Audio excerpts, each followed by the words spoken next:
Imagine in India in the 1980s. Watches were either expensive imports or dull government-made models. Jewellery meant only traditional gold, bought with suspicion and doubt. Then came a man who transformed both industries forever. A man whose vision gave India style, trust and innovation. Xerxes Desai, the founder of Titan and Tanishq. This is his inspiring story.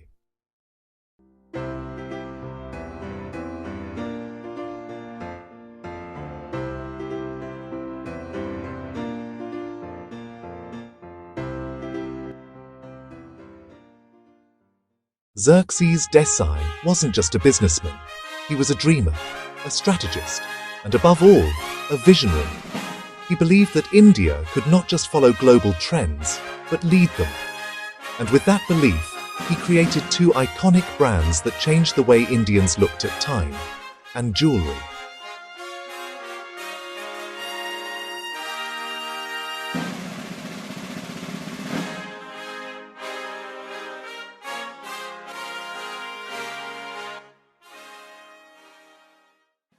Born in 1937, Xerxes Desai came of age in a newly independent India, a nation brimming with both uncertainty and immense promise. His own journey mirrored this spirit of ambition. A brilliant student, he graduated from Mumbai's Elphinstone College before earning a prestigious Rhodes Scholarship to study at Oxford University. This world-class education shaped his perspective, blending Indian sensibilities with a global outlook. Returning to India, he was selected for the elite Tata Administrative Service, or TAS, a crucible designed to forge the next generation of leaders for the sprawling Tata Empire. The 1960s and 70s became his proving ground. Desai wasn't confined to a single industry.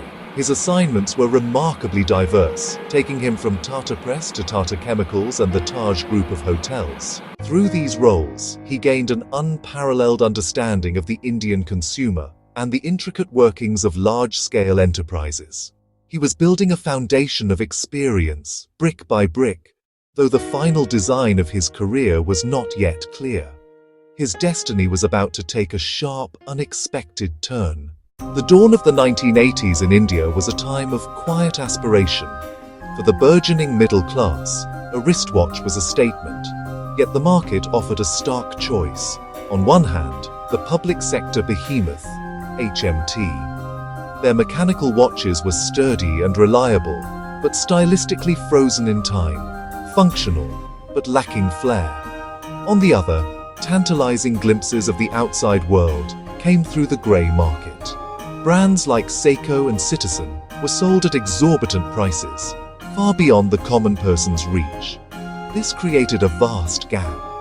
Globally, the quartz revolution had already upended the industry with cheaper, hyper-accurate technology. But India, protected by economic barriers, was yet to experience this shift.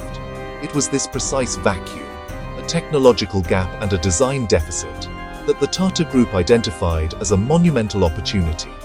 For a conglomerate known for steel and trucks, venturing into a delicate, consumer-facing product was a bold move. But the Tatas saw it as a chance to bring world-class manufacturing and design to the Indian consumer. To turn this vision into reality, they partnered with the Tamil Nadu Industrial Development Corporation, or TIDCO. The state's progressive industrial policies made it the perfect ally. In 1984, this landmark public-private partnership gave birth to Titan Watches Limited. But an idea is only as strong as its leader. The Tatas placed their faith in a man who had championed this very project from within, the brilliant and tenacious Xerxes Desai. He wasn't just an appointee, he was the architect. Xerxes Desai's mandate went far beyond manufacturing. His mission was to start a revolution on the Indian wrist. The goal was ambitious, to create timepieces that were beautiful, reliable, and world-class, yet accessible. Beautiful meant treating the watch as an ornament, hiring designers who understood aesthetics, not just engineers. Reliable was non-negotiable. To challenge HMT's legacy of trust, Titan's quality had to be impeccable. But the most crucial part was making this world-class standard something every Indian could be proud to own. It was about democratizing style and giving a nation a product that could stand with the best in the world. To build these revolutionary watches, Desai knew he couldn't use the old playbook. He established a state-of-the-art manufacturing facility in Hosur, Tamil Nadu. This was no ordinary factory. It was a high-tech marvel with clean rooms and precision engineering unseen in Indian watchmaking. To leapfrog decades of technology, Titan collaborated with French manufacturer France Ebauche, importing the know-how for quartz movements. The challenges were immense. Training a workforce for delicate electronics, navigating bureaucracy, and building a supply chain from scratch. But the team persevered. When Titan launched its first collection, the contrast was stunning. Instead of thick utilitarian designs, here were watches that were slim, elegant, and available in a dazzling array of styles. It was a complete paradigm shift. The launch was accompanied by a marketing campaign that would become legendary.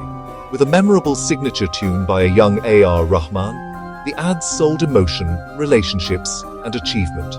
The Indian consumer responded with overwhelming enthusiasm. The response was phenomenal. To control the customer experience, the company pioneered a new retail format, the world of Titan showrooms. These bright modern stores transformed watch buying into a premium, aspirational experience. Within a few years, Titan captured the nation's imagination and a dominant market share. It became more than a brand. It was a household name, a symbol of the new, confident and stylish India. Titan wasn't just selling watches, it was selling aspiration. After orchestrating a revolution in timekeeping, Xerxes Desai set his sights on an industry far older, more fragmented, and steeped in emotion: India's jewellery market. He saw an opportunity not just for business, but for profound social change. For generations, buying gold, an act deeply woven into the fabric of Indian life, marking every major milestone from birth to marriage, was an exercise fraught with anxiety. The unorganized sector was a labyrinth of back-alley workshops and family jewelers. Trust was personal, not institutional. Customers engaged in stressful, lengthy bargaining, never truly certain of the gold's purity or the fairness of the price. The entire system operated in a shroud of ambiguity. Desai believed the Indian consumer deserved better. He envisioned a brand that could replace doubt with certainty and haggling with a dignified, transparent experience. In 1994, this vision materialized with the launch of Tanishq. However, the revolution stumbled at its first step. The initial strategy was to sell 18-carat, diamond-studded jewelry, targeting an export market and a niche urban clientele. This was a critical miscalculation. The brand failed to connect with the heart of the Indian market, where 22-carat gold was the standard, valued as much for its investment potential as its beauty. The critics seemed right. Indians, it appeared, would not buy their sacred gold from a faceless corporation. The showrooms remained empty, and for nearly 7 years, losses mounted, pushing the venture to the brink of collapse. But Desai's conviction was unshakable. Instead of abandoning the project, he spearheaded a radical turnaround. The team went back to the drawing board, diagnosing the core problem: the deficit of trust. The solution was a masterstroke of technological disruption. Tanishq became the first jeweler in India to introduce the karat meter, a state-of-the-art spectrometer that could provide a non-destructive, scientifically accurate reading of gold's purity in minutes, right in front of the customer.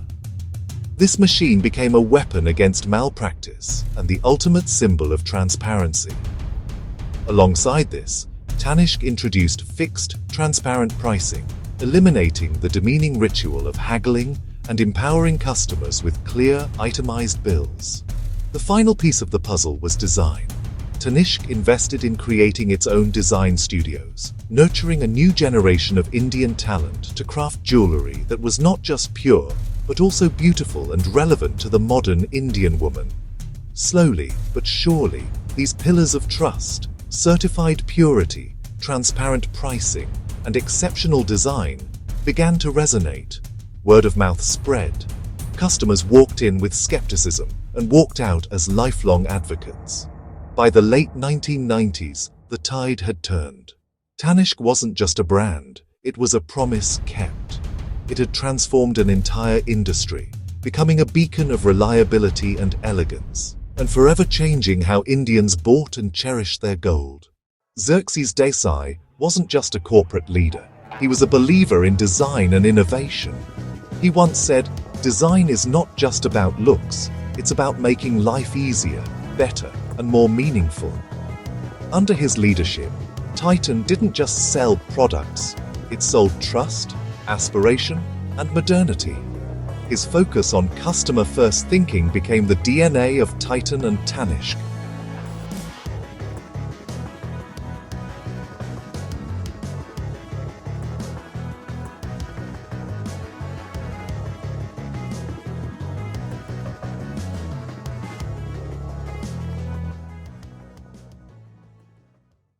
By the time he retired, Titan was India's leading watch company, and Tanishq was on its way to becoming a jewellery giant. Xerxes Desai passed away in 2016, but his vision continues to tick with every Titan watch, and shine with every Tanishq ornament. Today, these brands are not just businesses. They are a part of Indian households, festivals, and memories. Xerxes Desai proved that true visionaries don't just create companies, they create cultures. He changed the way India looked at time and jewellery, leaving behind a legacy of trust, design, and excellence. So the next time you gift a Titan watch or wear a Tanishq necklace, remember, it's not just a product, it's the dream of a man who believed India deserved nothing but the best.